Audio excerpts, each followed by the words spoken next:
Yeah, I mean, we did that. We had a 500-ton parking lot we did last week in Prospect, but it was broken into three.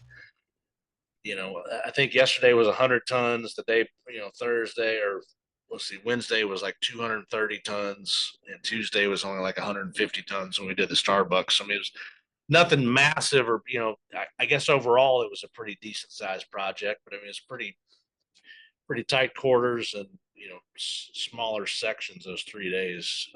But we've got another one for that same customer coming up Monday. We're doing another Heine Brothers and Highland Cleaners for them, and that's just a new relationship for us.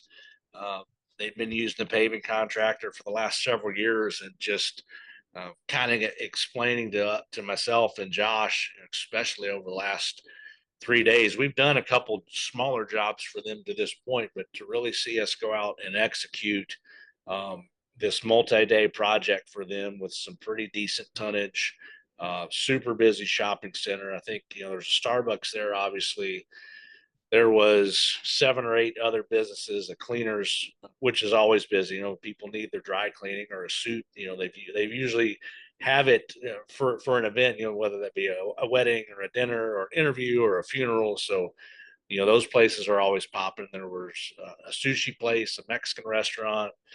Uh, there were 3 or 4 kind of self-care shops in there, a nail salon, there was a beauty salon, a hair salon. So I mean, very busy shopping center in Prospect, which is a pretty prominent, location here in our area.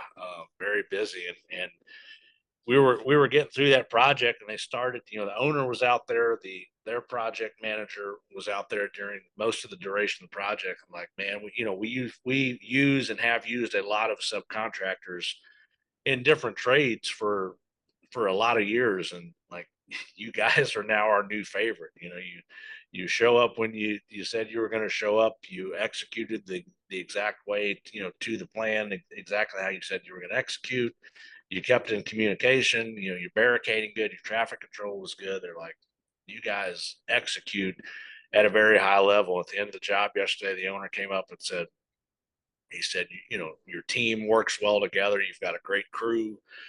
Everybody kind of gets along. Everybody knows their job. There's no lollygagging or bullshit going on. Like, you guys just show up, do what you say you're going to do, get the job done, and it looks amazing. And like, they were, so they're like, you're our new favorite contractor. So that's exactly what we're trying to get every time we go out there. It was a perfect example of our consumer experience process from the time that we get hooked up with a new customer, being able to earn their business, being able to execute on the plan of attack, and then having them happy and complimenting us at the end, and putting almost 6 figures in our bank account today. That's a pretty well executed transaction, if you ask me. So that's and Nicely and done, we're sir. getting more and more of those all the time. Like, that's another example of a customer that had been using someone else for multiple years, and we come in and give them a completely different experience than they've ever seen on the paving side of them using subcon, whatever it is, whether it's Yeah. painters, roofers, people that work on their windows, the buildings, the HVAC, plumbing, all these things that these facility managers have to worry about. And for them to tell us at the end, it's like, you're our new favorite subcontractor. Like, that says a lot about the whole team, the whole process, the whole operating procedure we've established as a company, from the time the phone rings to we send out an invoice. Like, that's a testament to all of that. So that's pretty cool shit, man. Yeah, that's what growth sounds like. It feels like, that's the emotion that goes with it. Because I mean, that's another client that not only, will use you for their multiple properties. They obviously um, deal with it a lot, and they're not just going to be telling other, property managers, anything like that, that may be interested. They sound excited to, spread the word, but also any of the other subcontractors that they work with, if you ever need anyone for paving or whatever, like I can only imagine as those types of relationships kind of compound, what that really does for the backbone of a company, especially one that really likes these type of jobs, or at least is successful at them. And yeah, $100,000 jobs, those will do. That's good stuff. Yeah, I mean, those are right in our wheelhouse, and it's interesting you brought that up because in two parts there, 2 points you made there. You know, he said it's the right size of job. Um, it's really in our sweet spot. You know, those at least right now those I don't know 3 to 400 to 3 to 4,000 ton jobs are right kind of in our sweet spot. And he said, you know, I went to school with and went to college with. Um, an owner of one of the larger paving companies here in town, actually. And he said that, you know, that they're just not a great fit for the kind of shopping centers we own and facilities we manage and own. So, he said it's no disrespect to them, but, and he's not going to be upset that we didn't use them. It's just not in their wheelhouse. It is more in our wheelhouse. And he said, he said, uh, I'll recommend you. You know, on the second point of that, he's like, I'll be sure to pass your name along to anyone that asks, about paving maintenance services going forward. So And when you total say not in win. their wheelhouse, you just mean like they're used to like bigger road projects and highway work, or Yeah, I mean, let's say, I mean, Flynn and Louisville Paving here locally, who are the big. I mean, they've grown so much in the last decade, gotten into more. Not that they still don't have a very large paving division, and they still do. Uh, they do private commercial work, similar to this project, but their focus is really uh, gone to site development and just overall general contracting and construction and utilities and drainage work, and they've just become these, property acquisition and land development. They've become these massive conglomerates that, Louisville Paving and Construction is now LPX Group, which Hmm. operates 7 or 8, kind of divisions underneath of that umbrella. So they're promoting themselves more of a group rather than just a paving and construction business. So it's really evolved, especially over the last couple of years. that So works. That yeah, works for us. Yeah, that's neat. What an opportunity. I was doing some research as far as, when we went through COVID, and basically COVID was our biggest shock where we had to switch from commercial to residential. I was doing some research on if the economy takes a dip, what are the most vulnerable aspects? And as you might imagine, commercial real estate is, something that's probably going to stay over, residential work, with most likely the residential consumer tightening their pockets for a few years rather than the people who own warehouses and parking lots where customer service is still important and all that stuff.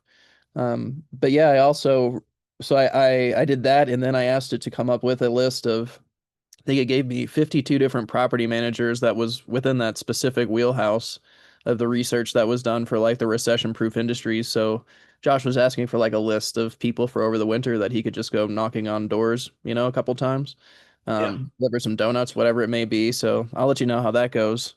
But yeah, that's great, man. And so as far as next week, you've got, um, I guess you've already put it there in Leap. I saw that, I think I see the one that you're talking about there on Brownsboro Road. yeah. Um, And I've got a few more to put into Leap that I just added to the board. But yeah, we've got another one of their properties for Monday. So that's I think great. that'll be the fourth project we've done for them in the last month.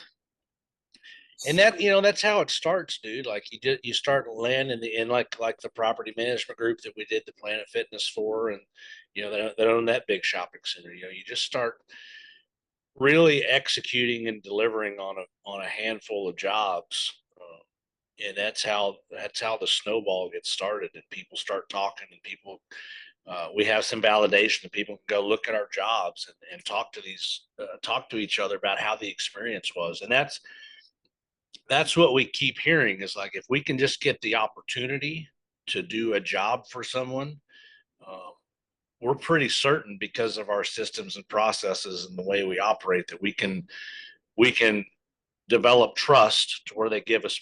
And a lot of people, it's funny, a lot of people have been putting this out on social media, the Steve Jobs thing in the last week or two. Like you get one customer that's a sale If you do another transaction with them, that you've developed trust, and when they start talking about you and your business, you've created a brand. So we're in that. Now we are on to the point where I believe we're starting to create a brand in this community, which we did so well with the previous customer that you and I worked at and helped build and develop. And we're basically running running the exact same play, but you got to run the play all the time. That's why I stress to the guys so often out in the field, whether it's a driveway or a commercial, whatever we do, we've got to do it to the same standard. We've got to give them the same experience, whether it's a $500 job or it's a $500,000 job. It doesn't matter. I mean, all of these people will eventually talk, and that starts to build your brand in your community. And that's what it's all about. You start getting that word of mouth stuff working for you. Katie bar the door, because here come the influx of sales and new customers and new opportunities. And that the guy reiterated that to me. He's like, what? And this guy, he's a very prominent businessman. He owns multiple properties. He's been in this town for a long time. This is a great connection for us. He said, you just on most of in the contractor space, contracting space, the trades, if you will, HVAC, plumbing, your electrical, your parking lots, your roofs, windows, all the crap that it takes to, put these facilities together. He's like, uh, you guys have delivered the best experience we've ever had. And, it's like, wow. That was kind of like an aha moment, and a very proud moment for me yesterday when the job was done and I got 20, 30 minutes to talk to the owner of this facility. It's like, okay, we're doing the thing. We're running the play. We're doing the things we need to be doing because we know how to do it. We've got the proven system. It's just a matter of reiterating it day in and day out over a 200-day season, year after year after year. That's what it takes. And it Because seems, it only takes one bet. Like if we would have gone out and shit the bed on this project, it's over. And then yeah, he's telling his friends. yeah, And now we're behind the eight. Now we're back in just a sales process again. We're not, we've totally screwed up the trust and the branding aspect of that whole transaction. It was sure. just a sale. It was a shitty experience. And that's the last dollar we'll ever see from these people, or future dollars from people that he'll tell about us in the community. Yeah. You know, And I it's mean that also cuts out, I mean, on an average year, between a couple hundred thousand to up to $1 million in this type of a for this type of a client. And so when you talk about that year over year, if you can keep that trust going and how much you actually lose if you decide not to deliver on a job or two, and especially in a it's row. huge. Yeah, that's nuts. So something else that It's did, exponential both ways, yeah, good or bad. You know what I yeah, mean? And yeah, that's why most people in the contracting space just get stuck in the middle, and they're scrapping for sales and they're scrapping for survival year after year after year, because they're never building on a continuum that allows them real growth or real brand or real notoriety in their community. It's sure. Especially if you're not planning on returning to that customer ever again. I get like it can seem like forever that, that even if you don't do like seal coating or, you just do asphalt or something, it can feel like you're never going to deal with that customer again. Just get the paycheck and get out of there, but it's just not how it goes. yeah, absolutely. Something else I wanted to cover that was asked about several times was the trucks that you bought. I was wondering if you could kind of go over the specs on those a little bit, and then the decision, and then how you kind of balanced that it was time to make that purchase. Yeah, I mean, it got to be, kind of it all comes down to financial decision really, and ROI, and you start looking now that we've grown so fast and have such a demand for trucking and what we're doing, you know, most weeks, day in and day out. It's like, man, we are letting some real dollars, go out the window to subcontracting. And not that we don't have a great relationship with um, the company that does our hauling for us, but Sure. at some point, it makes sense to at least start trucking some of your own, to where you're not losing all those dollars to an expense. You also gain an advantage. We're getting to a point where we're growing, we're showing some profitability. I got hit with a massive tax bill for 2024, largely in part because we didn't own a lot of our own equipment, and especially trucking. Those trucks are $250,000 a piece, and the stuff we had started with, we had bought used, so it was heavily depreciated already. And now that we've got a new $300,000 paver, we've got $250,000 dump trucks, almost $1 million worth of equipment and assets purchased here in the last 3-4 months, that we're going to be able to offset some of our profitability against the depreciation of those assets. So there's a big picture business decision when it comes down to, is it time to buy a new piece of equipment? Is it time to buy trucks, and have, and not just from a demand standpoint, it's from an overall accounting and tax advantage standpoint that you really got to dive into when the timing is right. And that takes good accounting advice. It takes, and to be honest, it just takes some years and experience and wisdom of doing this, or having a great mentor that can walk you through that. If you're newer to the game and trying to go through these decisions on your own, get with somebody that's been there, done that, had to face these decisions before, and really understand the positives and or the negatives from purchasing or not. And so for us, my first kind of gut instinct pinged when I kept seeing all this expense going out for our trucking subcontractor. Essentially, is like, man, we're getting busy enough, and we're working enough days, and we're hauling enough material that it just made sense. So we got, and look, I've got 17 years in this industry, in this town, so I go back, and I've got relationships. So we went back to our international dealer that I've bought.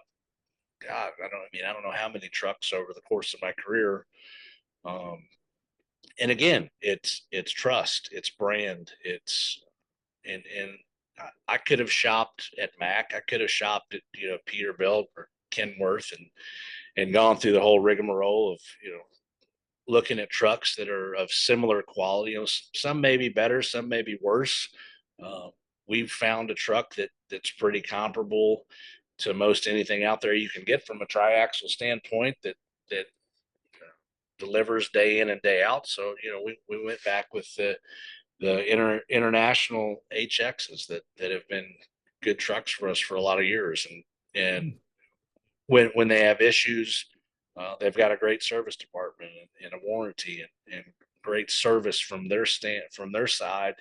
Anything does happen. So we've I just had a lot of faith and a lot of trust with this company, and with this salesperson, the guy that handles our account, and that's the route we went. So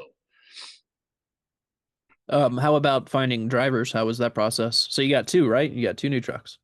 two new trucks. We've got one. It's the end of the year, so it's challenge. We did find a driver, actually a guy that was with me at the previous company was uh, was available, fortunately, Free and agent, so yeah. uh, Free so agent. we what's that? He was a free agent. He was a free agent, so we Mhm. got another free agent back on the blue team. Yeah. Uh, so and we'll probably just kind of we're down the last few weeks here. It's going to be tough to fill kind of a full time driver position.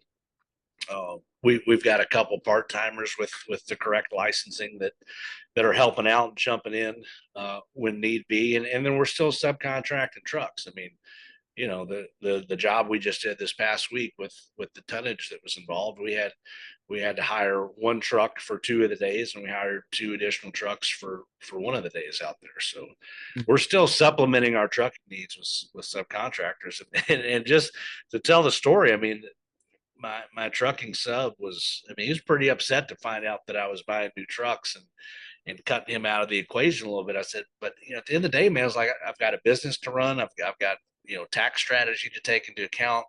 Uh, there's certain days where it doesn't make sense to have to pay a premium to have our stuff trucked around, especially on some of our driveway days. Like we're just letting an exorbitant amount of money go out. There's minimums involved with, I may just need a truck for 2 or 3 hours and we're getting hit with a 4 or 8 hour minimum no matter what. So it's like, it just strategy comes into play. It was a necessary evil for the first couple of years, just getting this thing started with very few assets and equipment and, trailers and all the stuff to pull off a paving operation. And it's going to continue. I mean, I don't think, and I told him, I said, dude, I said, I doubt I'll ever get, who knows how the story will go. I said, but I don't see myself getting in a situation where we owned as many trucks as we did at the other business. I said, trucking in this business is not really a profitable thing for us. It's more of a luxury. We've got some control of how we can run our logistics and take the tax advantage. So I said, don't worry. I said, there's still a lot of big jobs out there where we're going to absolutely need to supplement trucking for material, for milling, for a lot of the things we do. So we're really just getting a truck to move our own personal equipment around and to haul a little bit of material on days that make sense. But so that relationship's still solid. It's just, and he understands. Uh, I don't know if he thought it would be this quick, maybe, just a year and a half into it, like, holy cow, like they're already at a point where they're able to invest, finance $1 million worth of stuff to support the growing business. So it's an So interesting. yeah, that's what there was kind of two questions. One was what are the unexpected things that, because you're not just buying a truck, you're getting a truck, you're getting the payments, you have to get the insurance, the titles, make Yeah, sure everything's properly documented, you have to get the driver, you have to figure out gas, you have to figure out logistics for a new truck every day. So like 100%. is there something that you forgot about or something that just really is a pain in the ass, as far as all that goes? Because it seems like it seems like it could be a whole nother beast, just it's a whole nother line. The DOT process is a pain in the ass. The Department of Transportation, and it's not a pain in the ass. It's just cumbersome. Like it's especially setting up as a new company in their system. Getting credentialed, getting our DRT number set up, and getting our motor carrier number set up, and setting up our Kentucky interstate fuel tax. So you buy a dump truck, you buy something that's 80,000 pounds driving down the road. That's it's a dangerous piece of equipment asset that's out there operating in the general public every day. So there is a lot of red tape. There are a lot of, hoops to jump through and things that forms that we got to fill out and get set up on, with the government and that side of things. But, and I'll be honest, it's been 15 years probably since I've had to do that. When I first bought the other company, everything we were operating was all under CDL requirement, and a lot of smaller, paving companies still do that. They'll just run single axle trucks because they can keep them under CDL requirements. Um, and it makes that a little simpler. But so it's been 15 years since I've kind of had to go through this process of getting established on that side of things and getting everything registered and even getting the license plates here and all the correct stickers on the trucks and making sure we're paying all the tax and reporting all the fuel and all the things that come with it. That's been and after we got it set up initially 15 years ago, we had people on the staff that were managing all of that for me, quite frankly. So Yeah. it's been a while since I've had to do this myself. So that's been, and luckily, I've got Kim with Good Business Solutions, who handles our bookkeeping for us. She's been a godsend, and she's jumped right. I said, look, I said, can you please help me get this stuff set up? So she's been huge. And I even said, I said, look, I said, I know this is outside of the realm and the wheelhouse of the normal things that you do for that your service offers my company. I said, if this needs to be an a la carte side project and you need to bill me additionally for it, I said, I understand what I'm asking for. us. Like, I'm certainly not asking you to do all this shit for free. And she said, I got you. She said, I'm going to charge you anything. I want to take on, the challenge. I need to learn all this stuff myself anyways for potential future business of my, other clients of mine. She said, I want to go through this process with you. So we've been, for the last month, kind of hammering it out when we can. Jake Perry, who used to work for me and owns his own trucking business now. And so I reached out to him too. I said, man, is there anything you can tell me, um, you can help us kind of get the wheels rolling a little bit and getting us in. And he's busy as hell. I mean, he's running 3 or 4 trucks and they're working days and nights. I know he's driving a truck a lot of those days and nights, and he's even jumped in to help. So I've definitely had some support, but that if you were asked, well, what is one thing that I probably didn't account for with purchasing the new trucks, it's like, man, I gotta go through the DOT process with these and to be able to legally get them out on the road. So far so good. Gotcha. Yeah, they're out there. You're driving. Yeah, they're out there. They're street legal. So, Nice. Congrats, man. and That's look, here's another thing. Talk about the brand, and the value of these trucks. Like, we've got two brand new shiny dump trucks driving down the road with our logos on them now. We're just another billboard out there in the community for people to see, and our stuff's getting to the point where it all matches and it's all on brand and it's all the same logo. It's and it's very similar to how we started. I had a blue dump truck, a red dump truck, 2 white dump trucks. I had a red seal coat truck. I had a white other paving crew truck. Like, it was just fucking. It was all over the place, man. Like, yeah. there was no brand. There was all these random ass colored old beat up trucks with a terrible logo on the doors, and that's who we looked like. Yeah. And fortunately for us, now that we've learned how we need to look, um, that's kind of still in a lot of scenarios who we're competing against. Like, Yeah. not that they're not capable of going out and doing good work and being uh, somewhat of a reliable contract. And that's another thing the guy brought up yesterday was like, he's like, I'm in the real estate business. I don't know what a paving operation should look like. I don't know what my consumer experience should be like with a paving contractor. Mm. I would think most of them in their in the professional world, in their minds, have this stigma of what an asphalt contractor is, looks like, smells like, feels like, tastes like, and it's probably not great. Yeah. It's probably like dirty, dirty. It's top 3 hardest jobs in the world, probably one of the top 5 dirtiest. Just people probably don't have a great stigma of our industry when they think about, fuck, I got to pave my parking lot. Who am I going to hire to do this, and what's my experience going to be? And that was another validating point that the guy made. It was like, this has been unlike anything I've ever expected or received from a paving and pavement maintenance contract.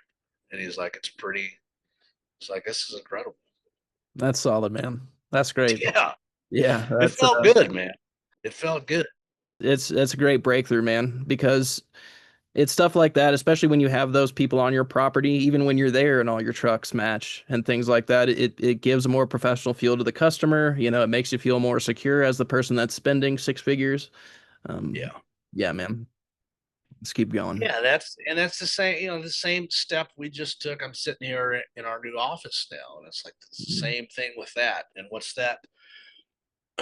We don't get a lot of consumers that come to our office, but when they do, it's going to be like, wow, this is really nice, and it's on brand, and but the office and the shop in this setting, in this space, is more important for the development of our team and Mm. the future of what our crews are going to look like and the kind of people that we attract to this business and then ultimately retain to be a part of this business. Like, that's the whole move with this. Could I have easily just as maybe not as easily, Mhm. but could we have continued to operate the business out of my home and Josh operate the sales side? out of his home and his man shed in his backyard and just stored our equipment somewhere else for another year or two?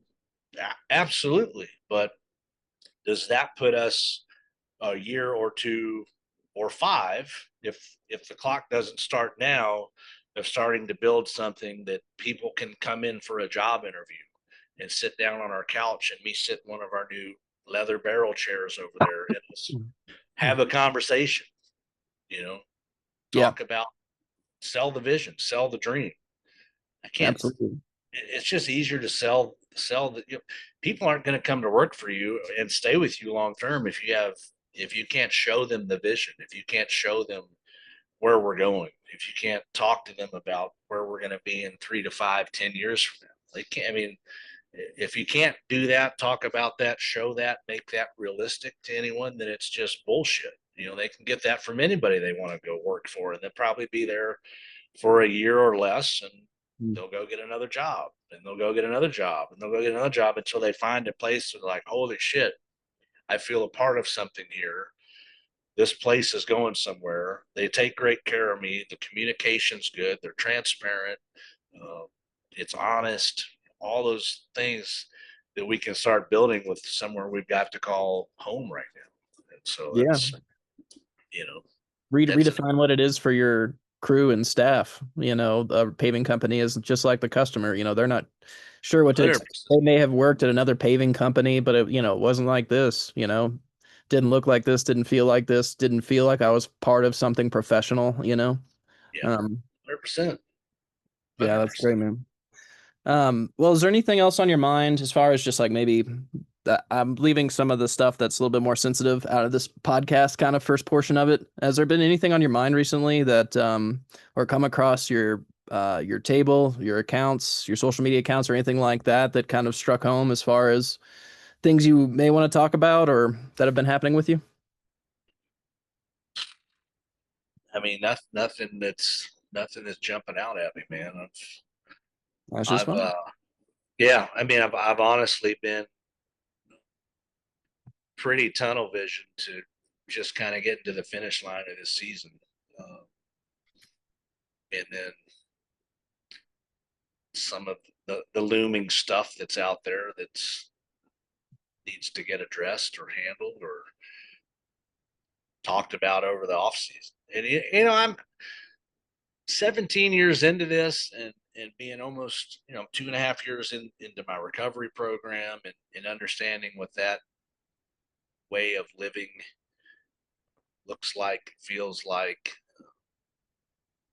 just kind of starting to figure out who I am again, and maybe who I am for the first time in my life, and what living life is all about, and being able to find some peace of mind no matter what kind of shitstorms going on around me or with the business, personally or financially, whatever it may be, that just kind of staying in the moment, staying in the calm, uh, finding some peace. Like there's some things coming down the pike that are probably going to get uncomfortable, but the more I can kind of tap into my program and my new way of living with things, it's like everything's happening for a reason.